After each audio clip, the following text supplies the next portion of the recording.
देखिए बच्चे, इसकी डेफिनेशन, दो या दो से अधिक परस्पर संबंध रखने वाले शब्दों को मिलाकर जब एक नया सार्थक शब्द का निर्माण किया जाता है तो उन शब्दों के मेल को समास कहते हैं। अब बच्चे, समास की मुझे लगता है कि आपको समास समझ आया होगा। और समास का तात्पर्य क्या होता है, यानी जैसे मैंने आपको बताया था कि संधि का क्या मतलब है। संधि का मतलब बताया था मेल, मेल। और समास का मतलब होता है संक्षिप्तीकरण, मतलब जब हम किसी चीज को शॉर्ट करके लिखते हैं। ठीक है, देखिए इसका शाब्दिक अर्थ होता है छोटा रूप। संक्षिप्त करना मतलब छोटा करना। जब दो या दो से अधिक शब्दों से मिलकर जो नया और छोटा शब्द बनता है उसे हम समास कहते हैं।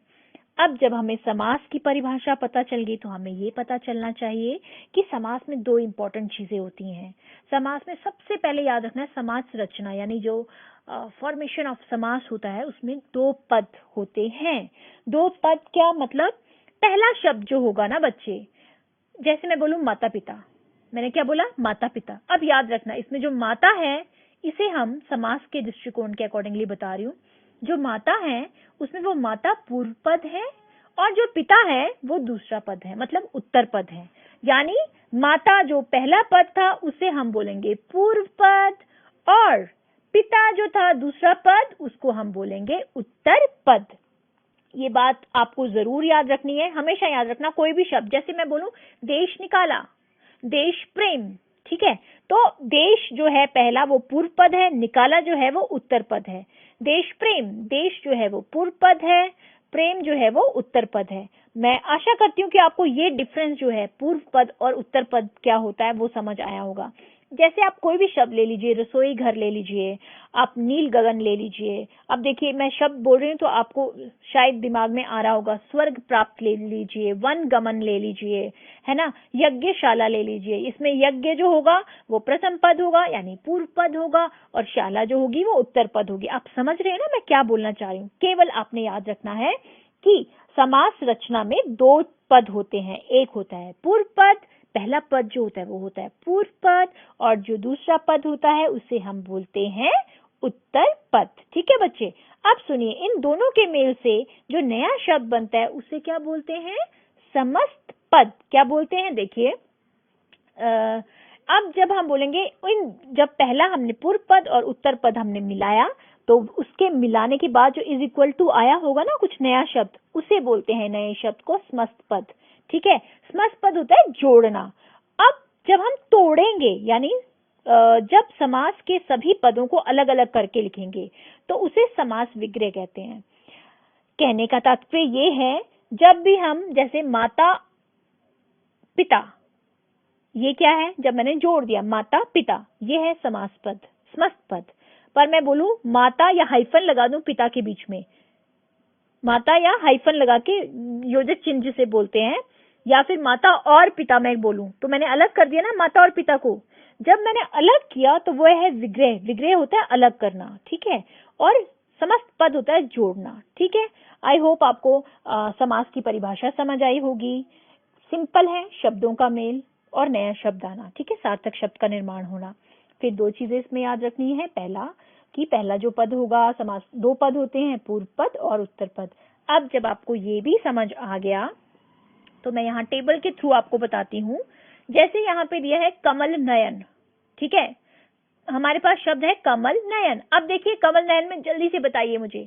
हाँ बिल्कुल बच्चे, कमल जो है पूर्व पद है और नयन जो है उत्तर पद है। ठीक है, अब जब कमल नयन एक है ना बेटा, ये आप देख रहे हो, कमल नयन जब एक है तो इसे हम बोलेंगे समस्त पद। ठीक है, फिर कमल पूर्व पद है, नयन उत्तर पद है और कमल जैसे नयन, जैसे लग गया बीच में कमल और नयन के, यानी अलग हो गए, तो इसे हम बोलेंगे समास विग्रह। इसी तरह से देखिए त्रिलोक, त्रिलोक जो है ये समस्त पद है, मतलब जुड़ा हुआ पद है। त्रि पूर्व पद, लोक उत्तर पद, तीन लोकों का समूह अलग करके लिखा तो ये क्या हो गया, अलग करके, विग्रह, विग्रह यानी अलग, तो ये हो गया समास विग्रह। इसी तरह से यथा विधि, यथा विधि लिखा है ना, तो यथा जो है वो पूर्व पद है, विधि जो है वो उत्तर पद है, और यथा विधि जो है वो समस्त पद है। विधि के अनुसार जब इनको हमने यथा विधि को अलग किया तो ये बन गया हमारा समास विग्रह। आई थिंक बच्चे अब तो आपको बहुत भली भांति जो है समझ आया होगा।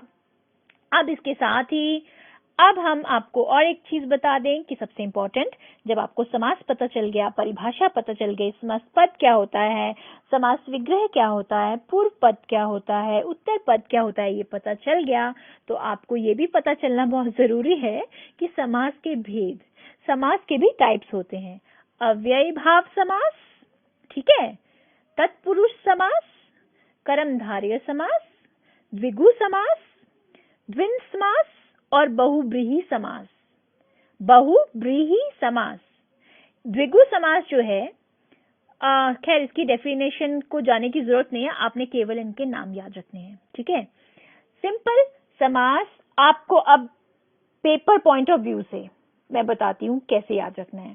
सबसे पहले संधि की परिभाषा, यानी जो भी आपका यूनिट टेस्ट आएगा ना, आप लोग बोलेंगे मैम इतना सिलेबस डाला है आपने, पर घबराने की जरूरत ही नहीं, एक एक लाइन की चीजें आपने याद करनी है। बहुत डिटेल में दिया है बुक में वैसे जाने की जरूरत नहीं, जितना मैंने पढ़ाया उसे अभी से टिक मार्क कर लो। सिंपल आपने याद रखना है संधि क्या होता है, ठीक है, संधि के भेद 3 भेद, और फिर फर्दर स्वर संधि के 5 भेद, इनके केवल नाम, बस इतना टॉपिक हमारा फिनिश हो जाता है। उसके बाद मैंने आपको समझाया समास, समास की आपने परिभाषा याद रखनी है, समास में आपने समस्त पद यानी पूर्व पद और उत्तर पद का भाग जो मैंने समझाया वो याद रखना है, समास विग्रह यानी अलग करके लिखना याद रखना है, और समास के जो भेदों के केवल नाम याद रखने हैं। आई थिंक बच्चे आपको ये दोनों ही, और सबसे इंपॉर्टेंट आपके पेपर में ऐसे भी आ सकता है समास और संधि में क्या डिफरेंस है, तो आप सीधा बता देंगे भैया क्या मतलब क्या उसमें भेद है समास और संधि में, तो आप बताएंगे समास जो है वो शब्दों के बीच में होता है मेल, और संधि में वर्णों के बीच में मेल होता है, ठीक है। तो ये दोनों ही डिफरेंस हैं, और with this I finish my chapter. अभी आपको कोई भी डाउट है तो काइंडली मुझे मैसेज कीजिए।